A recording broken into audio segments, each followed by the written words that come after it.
Hello and welcome to this session on exploring the real use of AI in higher education today. It's perfectly obvious that we come into contact with artificial intelligence throughout our lives as we wander around the tech-enabled world, whether we're using an e-passport at an e-passport gate, although perhaps not very much at the moment, or talking to our virtual assistant, Siri, Alexa, or Google Home, perhaps navigating a new city using one of the apps that are based on AI technologies. And indeed, there's lots of AI happening in universities, from bots to answer students' questions to sophisticated adaptive machine learning platforms that provide independently tailored feedback and support for students. Before we really think about artificial intelligence in higher education, let's clarify what we mean by artificial intelligence. There are a lot of definitions of artificial intelligence, and of course, as academics, we love to disagree about definitions, but for the purposes of this talk, I think it's fine to think in terms of AI as being technology that's capable of actions and behaviours requiring intelligence when done by humans. And the reason that artificial intelligence is having such an impact at the moment is really because of a perfect storm. The combination of lots of data about how we're interacting with the world, plus very sophisticated artificially intelligent algorithms that can process that data, and the amount of computing power and memory that enable us to do that processing. And this has put us in a position where we really do have some very smart technologies that we can use. And it's important to recognise the difference between this kind of AI and the sort of AI that dominated the last century, or the latter half of the last century. So if we think about a system like Deep Blue from IBM, that was a game changer in 1997 when it played chess against the then Grandmaster Garry Kasparov. That was seen as a huge breakthrough in AI, but this was AI that was based on a set of rules and that had to be programmed in advance of the program of the system running. This was AI that couldn't learn. By comparison, in 2016, we had DeepMind's AlphaGo playing Lee Sedol at the game of Go, and that system was a system that could learn based on deep learning AI algorithms. So AlphaGo could practice again and again and again, learn from experience and become better at playing Go the more it played. It could learn from experience in a way that the previous rule-based systems could not. And so we face a situation where data and smart algorithms are enabling AI to learn. And data has been described as the new oil, and certainly like oil, it has made a few people extremely wealthy. But also like oil, data is crude and it must be refined in order to derive its value. It must be cleaned before it can be used by artificial intelligence. And indeed, artificial intelligence is also intelligent in a very particular sort of a way. And it's important to realise that this AI is not the same as our human intelligence in many, many ways. Human intelligence is much richer, more nuanced, more subtle, and more varied than the sort of AI that we have today. And it's important that we think about our AI to complement human intelligence, to augment human intelligence, not to replace it. And vice versa, it's important that we realise that our human intelligence must continue to evolve and develop, and we don't want to be helping to produce people through our education systems that are just repeating what the AI can do. We want to really emphasise the differences between human and artificial intelligence. And so there are three main routes that mean that artificial intelligence impacts on education. AI can be used in education to tackle some of the big educational challenges that we face. AI is something that we need to educate people about so that they can use it safely and effectively. And we need to think about how we change our education system so that we focus on human intelligence, the sort of human intelligence that we cannot automate, and we really prepare people for an AI world, the AI world of the fourth industrial revolution. And these implications are not mutually exclusive, they're highly interconnected. If we help people to use AI effectively to tackle some of those challenges, hopefully they will also understand more about AI. And as they understand more about AI and they use AI, they will start to realise why and how we need to change our education systems in order to ensure that we help people learn and become able to prosper in an AI augmented world. Now, the reality of the sort of AI that's used in higher education at the moment is varied and developing very quickly. So we have systems, for example, like this one from Carnegie Learning, which is an offshoot of Carnegie Mellon University that provides one-to-one adaptive tutoring in mathematics. And this is the kind of system that's the mainstay of a lot of the adaptive platforms that are available to help students learn a particular subject area. Another one that's popular in higher education and in McGraw-Hill products powered by the Alex AI system. So this is perhaps more of an intelligent textbook type approach, but the system provides very different feedback support for students according to their individual needs. And again, the more it's used, the better it becomes. It becomes at adapting to each student's needs in a particular subject area. And then we have these interesting products from a company called Alelo in the US, another university offshoot in Los Angeles. And they produce some very nice avatar-based systems where you have a conversation.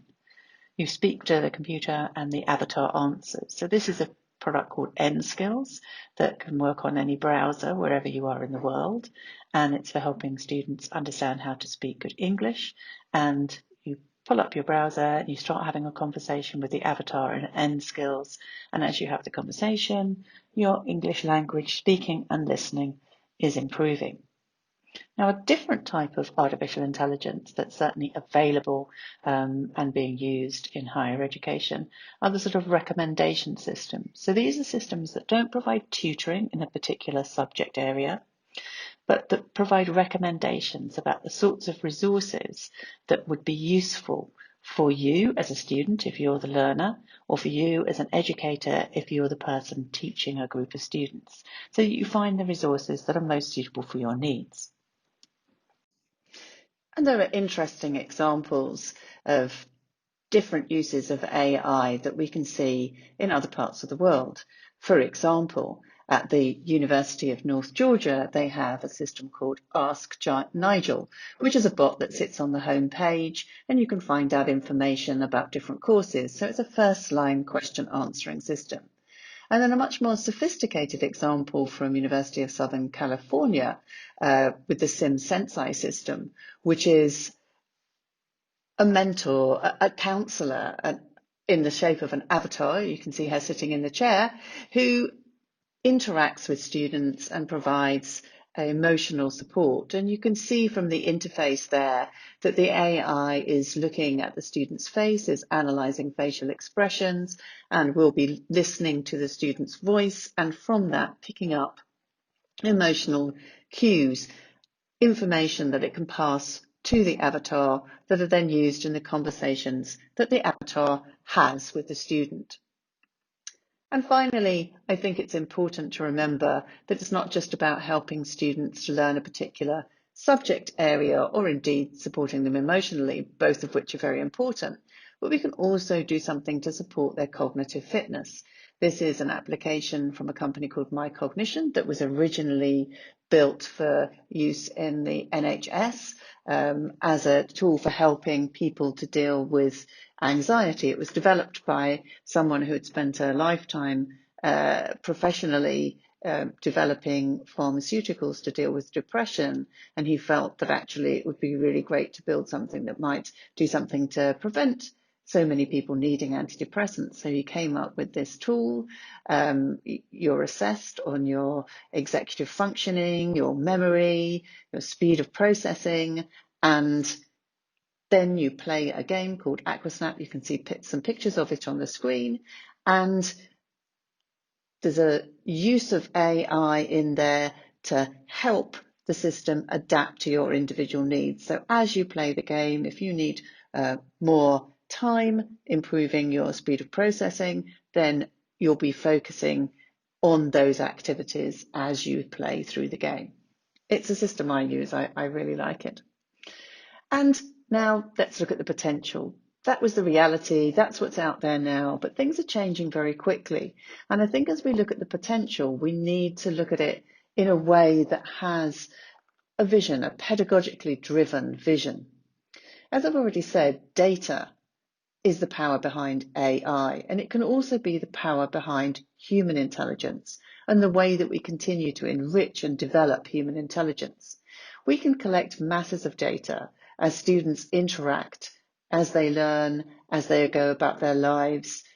Now, we have to be very careful about the ethics of that data collection, but in principle, it's possible to collect lots of data. We can collect it through phones, through observation, even through clothes and jewelry that students are wearing, as well as they interact with technology as part of their course. And that gives us the possibility to do some interesting analysis and build something fundamental that can be an infrastructure for interactions in higher education. So if we take this example, a group of students, both all working together to build an interactive toy, and you can see them there working. You can also see some of the data sources that can be collected as they're doing this. We can track their hand movements, we can track their eye movements, we can listen to what they're saying, not just the words, but the pauses, the cadence, the tone. We can look at the way that they're interacting with technology. We can log it. There are lots of different ways in which we can collect multimodal data. And this is extremely important because that data can be analysed. And if we analyse it using what we've understood about how human learning takes place, because something that's often forgotten as we think about the enormous strides we've made in AI is that we've also made huge strides in understanding how humans learn. And what we need to do is make sure that the algorithms that we use to process this masses of data are designed in a way that's informed by what we've understood about the human learning process. And if we do that, we can build an intelligence infrastructure. The combination of that rich multimodal data analysed by algorithms that have been designed in a way that's informed by what we know from the learning sciences can be combined with our human intelligence, teachers, learners, parents, employers. All of this combined together can be the intelligence infrastructure that powers all of the learning interactions that happen, not just those that happen through technology, but also those that happen through communication between humans, when somebody's learning alone, augmented and virtual reality. This intelligence infrastructure can be the thing that powers all of our learning interactions.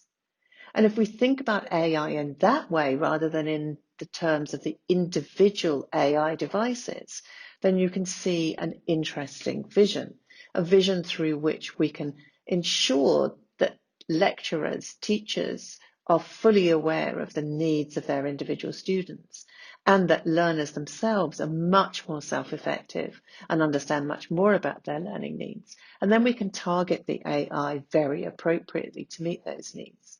But in order to make this a reality, higher education institutions need to get themselves AI ready. And that means understanding how to look at themselves through an AI lens. And we've developed a 7-step program to help institutions become AI ready.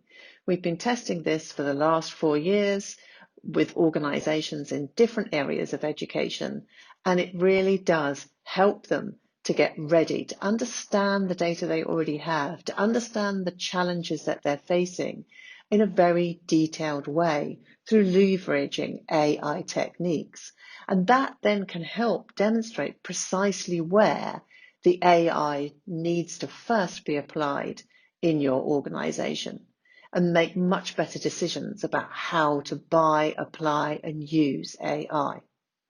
Now, I can't finish this talk without highlighting the need for ethics throughout all of this.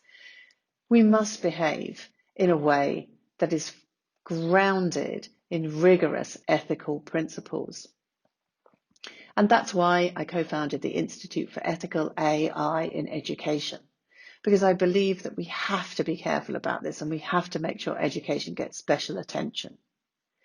And if you want to know more about what we're doing, do please look at this website. You can see the activities we're doing and you can see various invitations for people to contribute to our work, and it would be great to have you involved. Thank you so much for listening to me today. I hope you found it useful, and I'm very happy to answer questions. Thank you.